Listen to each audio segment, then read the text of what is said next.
Well, hello and welcome back to Teacher Kenny's English for Everyone. Hope you're doing okay. Hope you've been studying some English.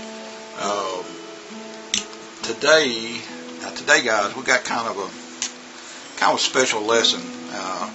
In my Say With Me videos, we did about 5 videos on contractions, and contractions are everywhere in spoken English. It's in literature now. It's okay, and like authors like me that write a lot in first person, we use contractions a lot because it's like dialogue. Okay, and so what we're going to do today, I'm going to show you a little bit about how we use contractions in questions, because contractions can be really, really good when we use them in the context of a question. So when I get done talking here, when I get finished talking, I'll show you some examples, okay, and how they're broken down. But like one that you won't see at the end of the video is what I call the master contraction, because it seems like it can take the place of many, many contractions, and that's the contraction ain't. Like, I ain't going to do this, blah, blah, blah.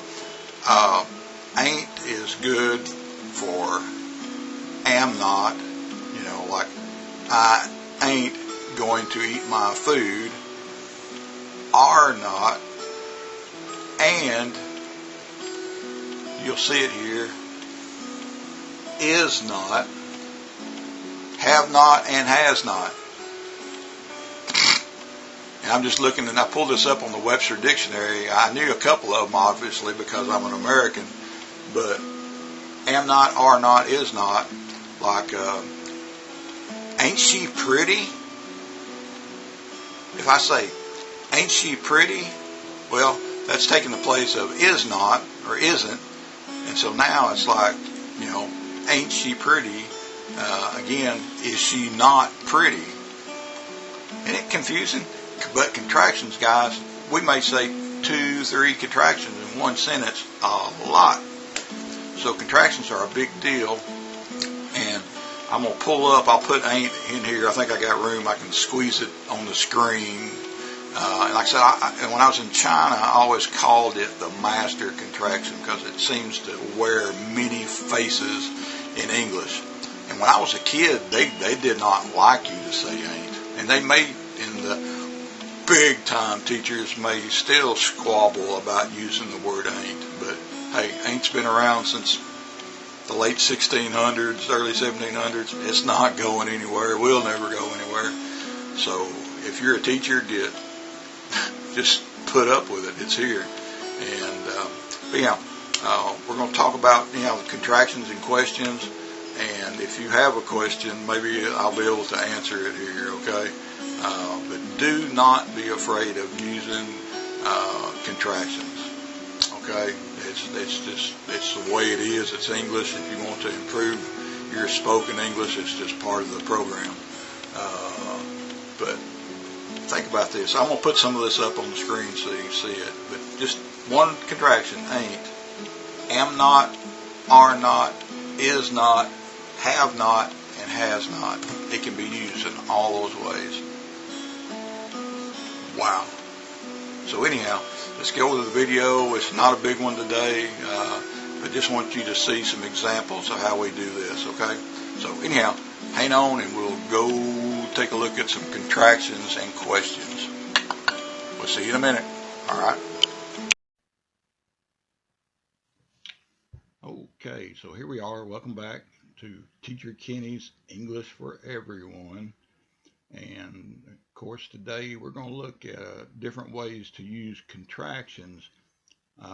Contractions are also good for questions. Not all of them, but some of the real common contractions fit really, really good into questions. And I'll give you some examples here. Take a look like at number 1, we got aren't, which is are not. And as a question, we can do it two different ways here, and it works really good. Uh, aren't we having class today? Or why aren't we having class today? See, either way works just fine, but it kind of asks two different questions. Why always needs an explanation.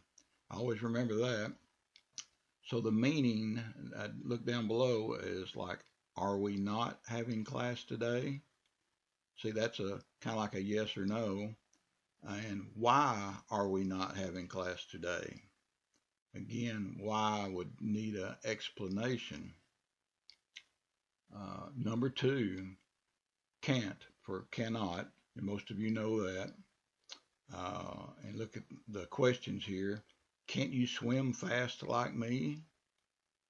Or why can't you swim fast like me? The meaning for the first one, can you not swim fast like me? Or why can you not swim fast like me? All right. Simple questions, but the contraction really fits good. All right. Now we'll move on to the next two examples. Look here at number 3, couldn't for could not. In my questions, couldn't you sleep well last night? Or why couldn't you sleep well last night? So meaning, again, for the first one, could you not sleep well last night? Or why could you not sleep well? See? So again, when we got why in there, it deserves an explanation. Or it could have been that the first person said, oh man, I couldn't sleep well last night. Then we ask why. So yeah, number 4, didn't for did not. Didn't she find her money? Or why didn't she find her money? See, again, that goes back to the did she not find her money, or why did she not find her money? So all that didn't work really well in that example. All right, now we'll move on here. Look at example number 5 for doesn't, does not. First question, doesn't he like math class? Or why doesn't he like math class? Why? So the meaning, does he not like math class? Or why does he not like math class? So doesn't works really, really good in that example. And we've got another example here, number 6, haven't for have not. Haven't you heard the news? Or why haven't you heard the news? So again, have you not heard the news? Or why have you not heard the news? Okay, so maybe they didn't have their TV on. So, all right, now there's also contractions, or some contractions are really, really, really good for a simple yes or no question. And I gave you 2 examples here. So let's look at this example number 1, isn't. And if I look and say, oh, isn't she a pretty girl? So the meaning here, is she not a pretty girl? Example 2, we're using didn't, and this again here. Didn't you like the movie? The meaning, did you not like the movie? See, you can get a simple yes or no here using isn't and didn't. And a lot of times that's all we need is a simple yes or no.